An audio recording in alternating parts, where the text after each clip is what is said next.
दर्शक बंधु नमस्कार। दर्शक बंधु गजपतिर सुनाम धन्य कंठशिल्पी स्टीफेन रोहितंकर अकाल मृत्यु एही वियोगरे आमे अत्यंत दुखित मर्माहत एवं आमने गोटे बहुत बड़ लेजेंड को हराई सारिछु। तांको सह मोर बहुत दिन परिचय अच्छी। तांको सह इंटरव्यू डेट भी आमे फिक्स करथिलु, किंतु जेहेतु तांकर देह असुस्थ थिला से मते मना करथिले, प्रत्युष भाई आमे करबा किंतु मो देह टिके असुस्थ अछि। मु बहुत दुखित थिली जेहेतु तांको देह धीरे धीरे माने असुस्थ हो जाउथला। मु नोटिस करुଥିଲି किंतु किछि कहि पार नथिले एवं तांकर पुतुरा एवं तांकर निज पुओ भी मो सह अति घनिष्ठ भाव मिलामिशा करती। मु तांको सहित बहुत वार्तालाप करे, हस मजाक करे, किंतु हठात से दिन जन भाईंकर व्हाट्सएप स्टेटस रे मु देखिली स्टीफेन सारंकर मृत्यु फोटो रेस्ट इन पीस जो लिखाई थिला सेटा मते बहुत आघात देइथिला। मु बहुत दुखित थिली। मु मने मने बहुत कांदीची जे जीए सौरा संप्रदाय को निजर सुमिष्ट कंठरे सी निजर परिचय सृष्टि कर पारथिले, निजर संप्रदाय को अन्य मानक गहन रे पहुंचाई थिले। ओडिशा रे समस्त को जणाई थिले जे गजपतिर ट्राइबल संगुरा लोक माने मध्य बसवास करती, से मानकर स्वतंत्र परिचय अच्छी, से मानकर स्वतंत्र भाषा अच्छी। ए समस्त विषय से गोटे आरंभ करथिले एवं आज सौरा संप्रदायर अनेक वीडियो आमे देखि पारुचे, गीत देखि पारुचे। आज लोक माने लांजे सौरा रे विश्व रे मध्य सुपरिचित अछंती, किंतु एही व्यक्तिंकर कथा भाषा चाली चलन समस्त को आकृष्ट करथिला। मो जेतबले भी फोन करे नले भेटघाट हुए भाई कही मते से डाकंती। आउ तांकर से शब्द डाकिबार शब्द शैली उच्चारण व्यवहार ताहा मन को छुईथिला। आउ जो दिन तांकर देहांत होइथिला ता पूर्व दिन सारंक सहित मो गाड़ी जस्ट क्रॉस करची। सार मते देखि नथिले, मो भी तांको देखिली, किंतु मो तांको निज आडू डाकि नथिली एथि पई जे काले आउ इंटरव्यू को मो डाकिबी से उद्देश्यटा से भाबिबे। आउ जेहेतु मो जानिथिली तांको देह असुस्थ, मो सेई चिंतारे मो तांको रेस्पॉन्स कर नथिली। जानि नथिली जे एहा शेष देखा हबो बोली, किंतु मो आज भाविले बहुत दुख लगुच। भेट हेली कथा ही पारलेनी। तांको पुओ तांको पुतरा सहित से दिन मोर देखा होइथिला, किंतु एते से विषय रे चर्चा नथिला कि मु पचार नथिले कि स्टीफेन सारंको देह केमती अछि।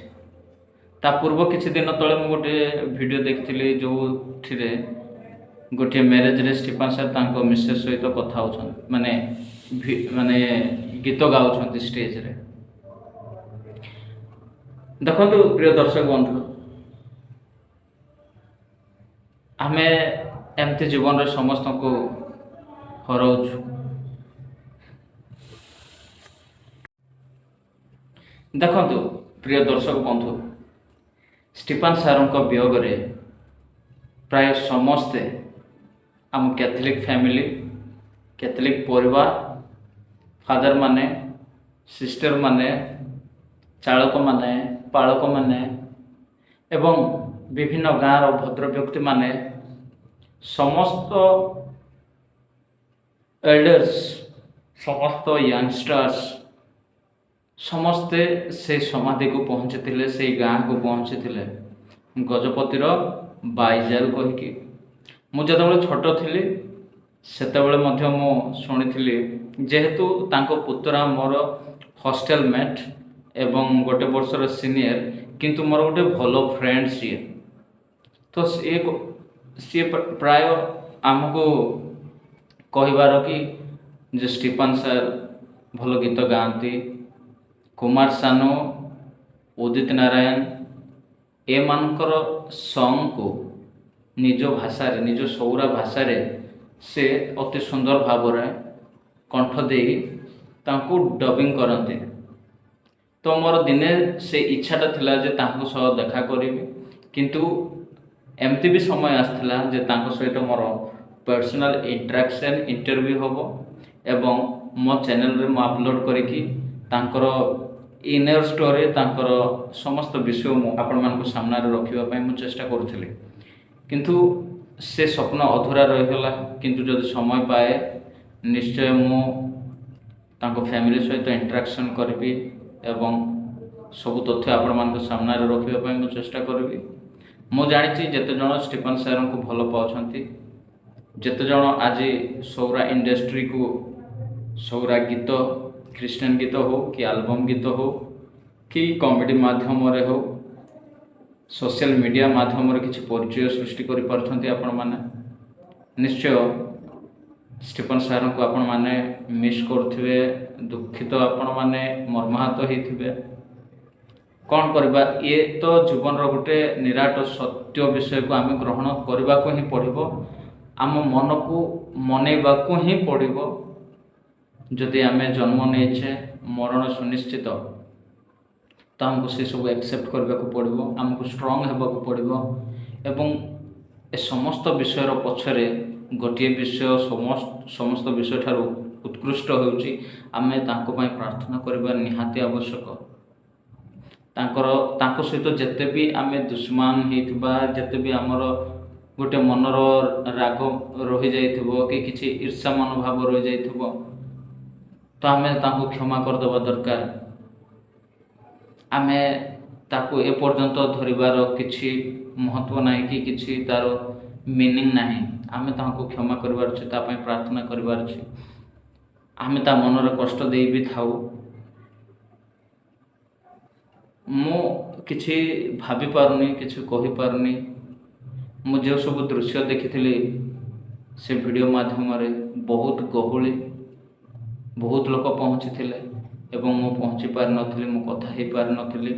କିନ୍ତୁ ମୁଁ ଚେଷ୍ଟା କରିବି ଏହି ରବିବାର ଦିନ ସେଇ ଗାଁକୁ ଯାଇକି ଲୋକମାନଙ୍କ ଠାରୁ ମତାମତ ନେବି ଯେ ଷ୍ଟିଫାନ୍ ସାର୍ କେମିତିକା ଲୋକ, କେମିତି ତାଙ୍କର ଦେହାନ୍ତ ହେଲା, ସୌରା ଇଣ୍ଡଷ୍ଟ୍ରିକୁ କେମିତି ଆଗକୁ ନେଲେ, ପିଲାବେଳର ତାଙ୍କ ଜୀବନ କେମିତି ଥିଲା, ଏ ସମସ୍ତ ମର୍ମ ମୁଁ ଜାଣିବା ପାଇଁ ମୁଁ ବହୁତ ଆକୃଷ୍ଟ ପ୍ରକାଶ କରେ ଏବଂ ସେସବୁ ବିଷୟ ଆପଣମାନଙ୍କ ସାମ୍ନାରେ ବି ମୁଁ ରଖିବି ବୋଲି ଚିନ୍ତା କରିଛି। ତ ଆପଣମାନେ ମୋ ସହିତ ଲାଗି ରୁହନ୍ତୁ।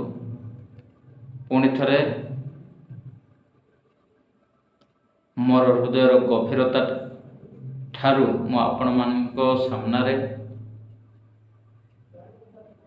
ଷ୍ଟିଫାନ୍ ସାର୍ଙ୍କୁ ଶ୍ରଦ୍ଧାଞ୍ଜଳି ଜଣାଉଛି। ତାଙ୍କର ଆତ୍ମାର ସଦ୍ଗତି ନିମନ୍ତେ ମୁଁ ଶ୍ରଦ୍ଧାଞ୍ଜଳି ଜଣାଉଛି, ପ୍ରାର୍ଥନା କରୁଛି। ସେଇ ଦୁଃଖୀ ପରିବାର, ସେଇ ଷ୍ଟିଫାନ୍ ସାର୍ଙ୍କୁ ପ୍ରେମ କରୁଥିବା ସମସ୍ତ ବନ୍ଧୁ ବାନ୍ଧବ, ପ୍ରିୟଜନମାନଙ୍କୁ ମୁଁ ଗୋଟିଏ ବାର୍ତ୍ତା ମୋର ହୃଦୟ ଠାରୁ ମୁଁ ଦେବା ପାଇଁ ଚାହେଁ ଯେ ଆମେ ଭୁଲି ନ ଯାଇ ତାଙ୍କ ପାଇଁ ପ୍ରାର୍ଥନା କରିବା, ନିଜକୁ ସାହସ ବଢ଼ାଇବା, ସାହସରେ ବଢ଼ିବା, ଈଶ୍ୱରଙ୍କ ଠାରେ ଲାଗି ରହିବା, ପ୍ରାର୍ଥନା କରିବା ତାଙ୍କର ଆତ୍ମାର ସଦ୍ଗତି ନିମନ୍ତେ। ମୁଁ ଏତିକି କହି ଏହି ଭିଡ଼ିଓକୁ ସମାପ୍ତ କରୁଛି। ସମସ୍ତଙ୍କୁ ନମସ୍କାର।